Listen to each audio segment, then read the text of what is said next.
Hello everyone, welcome to mathematical tangent. अगर आपने अभी तक इस चैनल को सब्सक्राइब नहीं किया है then please do subscribe the channel, क्योंकि इसी चैनल के थ्रू मैं आपकी 9th और 10th की मैथ्स को कवर कर रही हूँ। चलिए स्टार्ट करते हैं आज की वीडियो।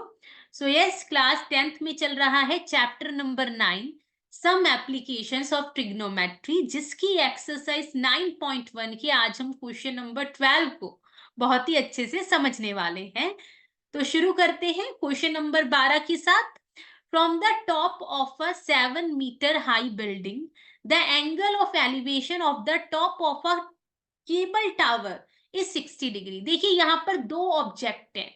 एक है हमारी 7 मीटर ऊंची ये मंजिल, ये बिल्डिंग, और दूसरी जो ऑब्जेक्ट है वो है हमारा केबल टावर।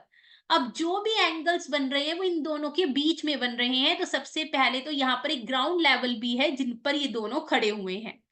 अब कह रहा है इस 7 मीटर जो ऊंची बिल्डिंग है इसके टॉप से इस केबल टावर के टॉप का एंगल ऑफ एलिवेशन 60 डिग्रीज है। देखिए, एंगल ऑफ एलिवेशन तभी बनता है जब हम नीचे से ऊपर की तरफ देखते हैं।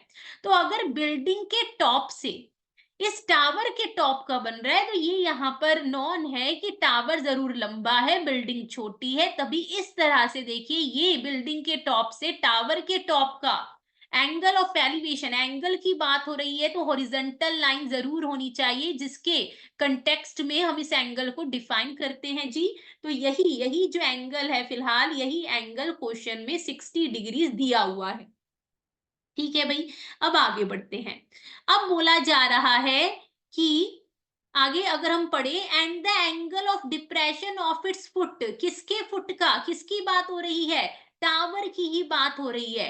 टावर के देखिए टावर का फुट ये रहा, तो टावर के फुट का जो एंगल ऑफ डिप्रेशन है बिल्डिंग के टॉप से ही, यहीं से।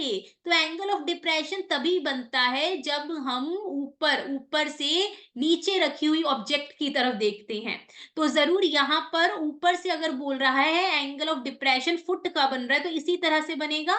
तो यहाँ पर जो एंगल ऑफ डिप्रेशन है जी वो कुछ इस तरह से बन रहा है, ठीक है। और यही एंगल ऑफ डिप्रेशन क्वेश्चन में बोला जा रहा है कि ये जो देखिए हॉरिजॉन्टल लाइन तो ऑलरेडी ड्रॉ है, तो ये लाइन ऑफ साइट है, तो इन दोनों के बीच में जो बनता है तो यही एंगल ऑफ डिप्रेशन 45 डिग्री है।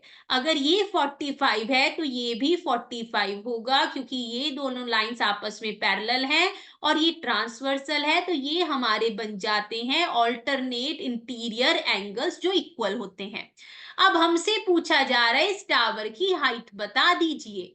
तो क्वेश्चन में हमें हाइट ऑफ टावर निकालनी है, तो यहाँ पर इस तरह से क्वेश्चन नहीं, हमें लाइन सेगमेंट से रिप्रेजेंट करना पड़ेगा। तो आगे बढ़ते हैं। ये रहा हमारा क्वेश्चन अभी जो आपने समझा। अब सबको पहले तो देखिए नाम दे देते हैं यहाँ पर। तो सबसे पहले तो मैं जो बिल्डिंग है उसे नाम देना चाहूंगी ए बी, और मेरा जो ये टावर है इसे हम नाम दे देते हैं सी डी। तो यहाँ पर ये जो एंगल है ये 60 डिग्री है, इस पॉइंट को ई नाम दे देते हैं। और ये जो एंगल है ये 45 डिग्री है, तो ये भी 45 होगा।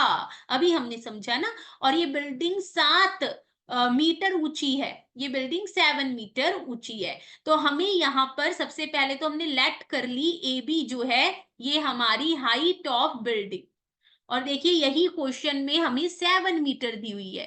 ठीक है भाई, चलिए ठीक है। अब आगे बढ़ते हैं। सीडी हमने माना है हाइट ऑफ टावर जो इस क्वेश्चन में हमें फाइंड आउट करनी है।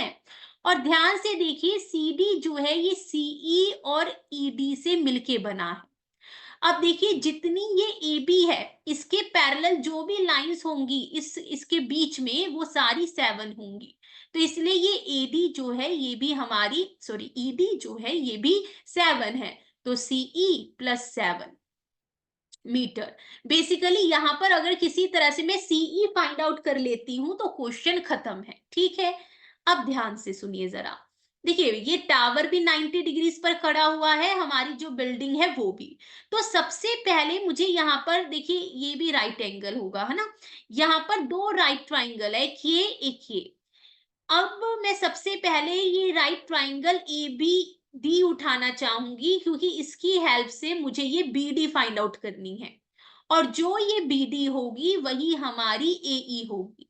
और अगर बी डी मिल गई, यानी इस ट्राइंगल में ए ई मिल गई, एक स्टैंडर्ड एंगल है ही, तो हम ट्रिग्नोमेट्री यूज करके इस सीई की वैल्यू फाइंड आउट कर लेंगे।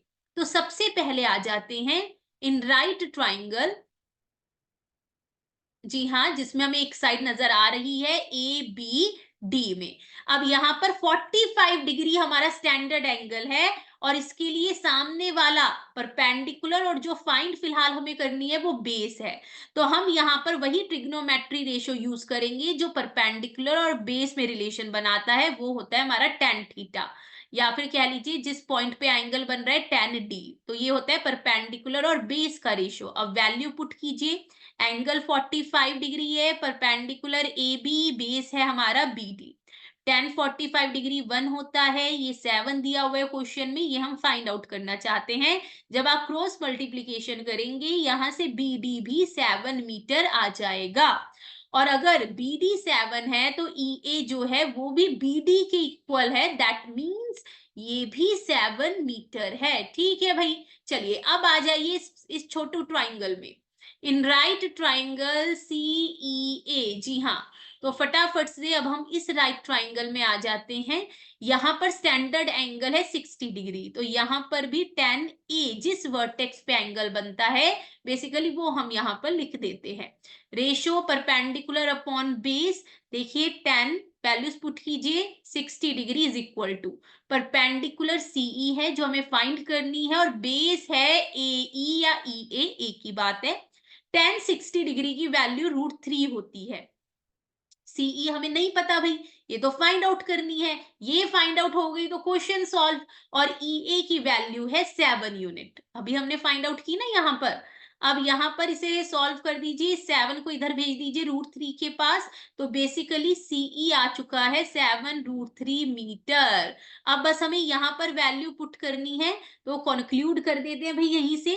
तो देयरफॉर यहाँ पर इसे हटा देते हैं। आशा करती हूँ आपने साथ साथ लिखा होगा, नहीं लिखा तो पॉज करके वीडियो को दोबारा से थोड़ा पीछे जाइए और लिखिए। देखिए, अब नाउ नाउ ये जो सी डी है ये इक्वल है सीई प्लस 7, और सीई की वैल्यू 7 √3 है प्लस 7, ज्यादा से ज्यादा 7 कॉमन ले लीजिए, यहाँ √3 बचा, हमने 7 बाहर ले लिया, और यहाँ पर +1।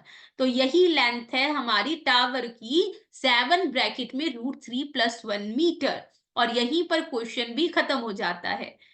So yes, thank you so much इस वीडियो को पूरा देखने के लिए।